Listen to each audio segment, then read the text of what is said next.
I'm just here wondering, how are you guys dealing with the cost of living crisis? I've been hanging on, counting days, thinking it was me all along. Hi guys, welcome back to my channel. If you're new here, welcome. My name is Josephine. I'm a YouTuber based in Delft, Netherlands. And if you're a returning subscriber, thank you so much for coming back, okay? Thank you for all your love and support. It means so much to me. This video is going to be a little bit different because we are going to be having a conversation, okay? I would like to hear your opinion in the comment section. The annual inflation rate in the Netherlands hit a record high of 12% last month, which is August 2022. I'm really curious to know, how are you guys dealing with this high cost of living? How are you dealing with this crisis? If you have family members, if you're single, how are you dealing with this? Okay, in this video anyway, I'll be sharing with you guys what I've done, okay, what we are doing as a Nigerian family of 3 here living in this Netherlands, what we are currently doing to help us, manage this crisis, as we hope that next year it gets better. Okay, so without further ado, let's get into this video.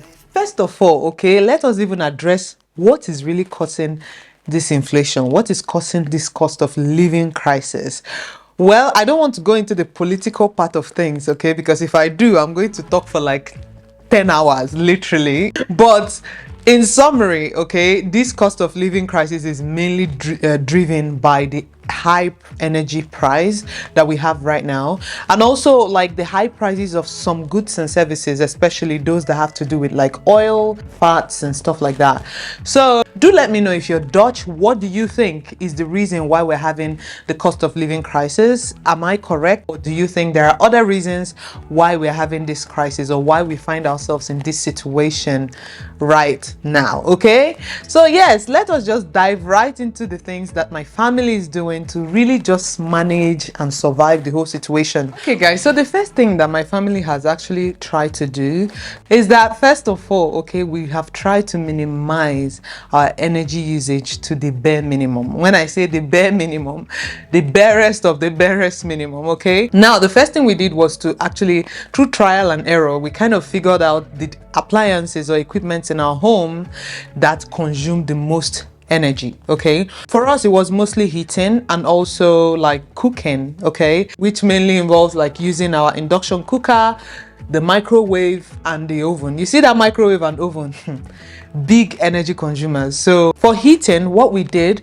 was that we reduced the temperature, the indoor temperature in our home.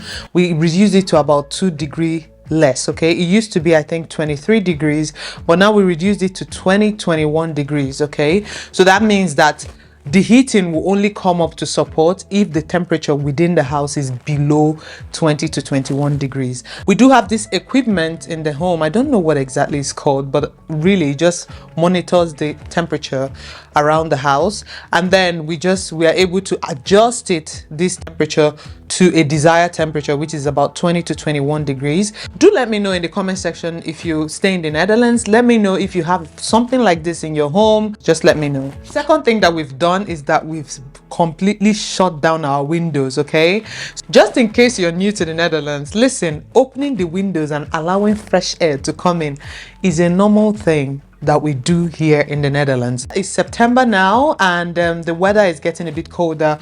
What we've done is to completely close our windows so that we don't allow cold air in. The vents that we have in the house helps us to kind of just keep the air, the air quality quite good while our windows are completely closed. One thing that we know in this household that really consumes electricity is cooking, and that is because, listen, no matter what the energy price is, I have to eat. Okay, I like food. If there's anything you need to know about Nigerian meals, is that it takes time to prepare. Okay, it's very easy for the simplest meal that we make in this house to take 1 to 2 hours.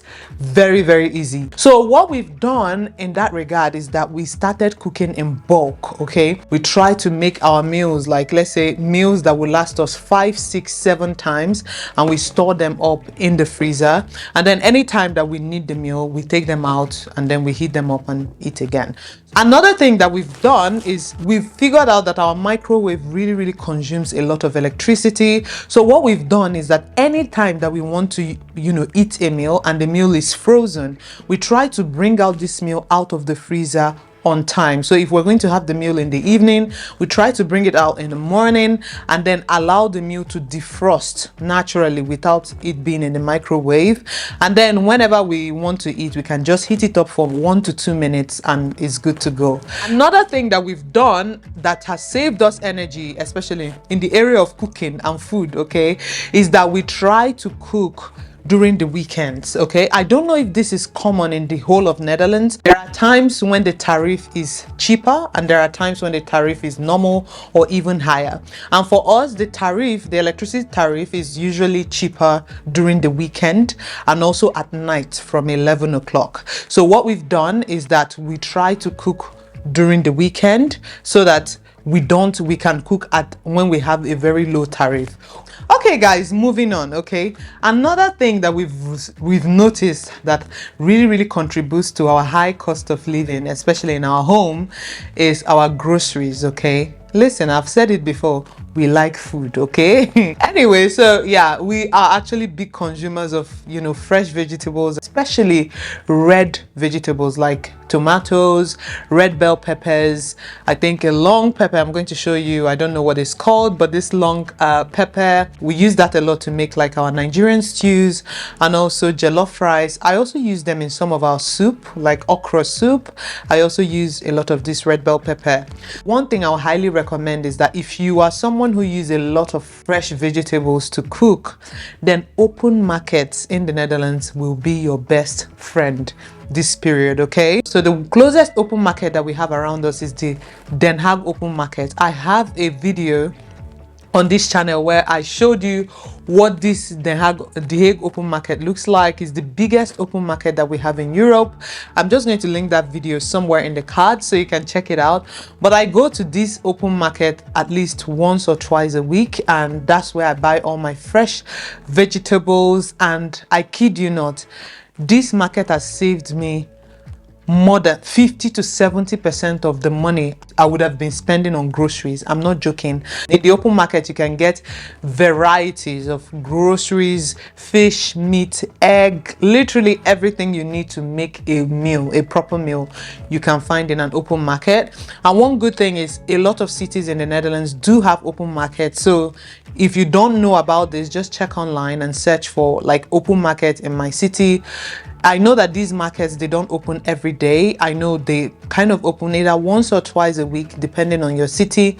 For Hague Market, I think they open like 4 times a week, Mondays, Wednesdays, Fridays, and Saturdays. Okay, so yeah, check out the open markets in your city, and you may literally be saving yourself more than 50% of the money you spend on groceries. Okay guys, another thing that I've done is that I've been very cautious when I want to order something online to buy locally made items. So when I say locally made items, I mean items that are produced here in the Netherlands or are produced within Europe.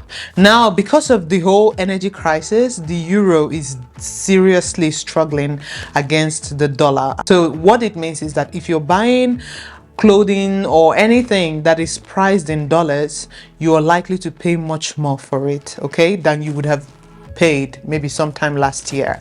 So that is one of the major challenges. So what I've done is that I've tried, if I want to buy anything online, I try to buy things that are locally priced or locally produced so that I don't have to buy them in dollars, because that means I would have to pay more for them. So yeah, that's also one tip. I don't know if that makes sense, but let me know in the comment section if you do something like that as well. Now, the next thing I've done is I've tried to cut out, buying any luxury item or any item that I absolutely don't need. If there's anything this energy crisis has taught me, is that is the need to really save money and just have extra savings for the rainy days, okay? So many families are struggling in the Netherlands, especially families who do not have any savings.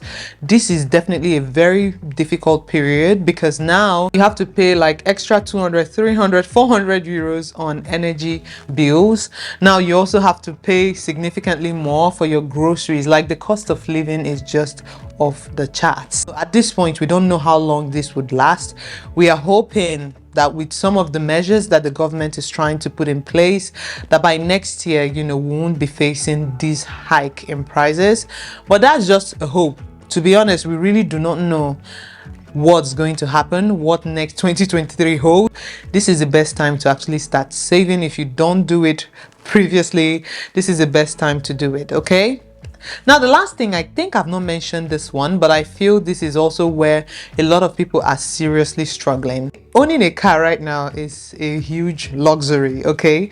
Especially for families with young kids that really need, a car. Anyway, for my family, we definitely have felt the cost of living crisis when it comes to transportation because of course the fuel prices are high. So what we've done is that we've tried to limit the number of times that we use the car, and we try to use more of the public transportation, especially if we're going to a place where public transportation is like really good and we don't really need the car or we cannot cycle that far. So yeah, that's what we've done. But for the most part, to be honest, my family, we mostly cycle because we really enjoy to do it. So I would definitely recommend, if you're someone who at this point do not own a bicycle in the Netherlands, maybe this is the time for you to get one. Or if you don't have an OV chip card, maybe this is the time for you to enjoy the wonderful transportation system that we have here in the Netherlands. So yeah, guys, yeah, that's how we've been managing the energy crisis, or rather the cost of living crisis, in my own home here in the Netherlands. Do let me know, okay? I want to know, how are you guys managing? Okay, let me know in the comment section. You can even rant if you want to rant in the comments. Come and rant, okay? Come and tell me the challenges that you've been facing. Let me know how you've been managing. Is there anything that I didn't mention in this video that you think would be an amazing way to save some money this period? Let me know in the comment section. I'm very open to see what you guys are doing, to learn from what you guys are doing at the moment. Okay, thank you guys once again. This is the end of this video. Give me a thumbs up if you enjoyed this one, and please consider subscribing to my channel. It will mean so much to me. Thank you guys once again, and I will see you in my next one. Bye. I've been hanging on, counting days, thinking it was me all along.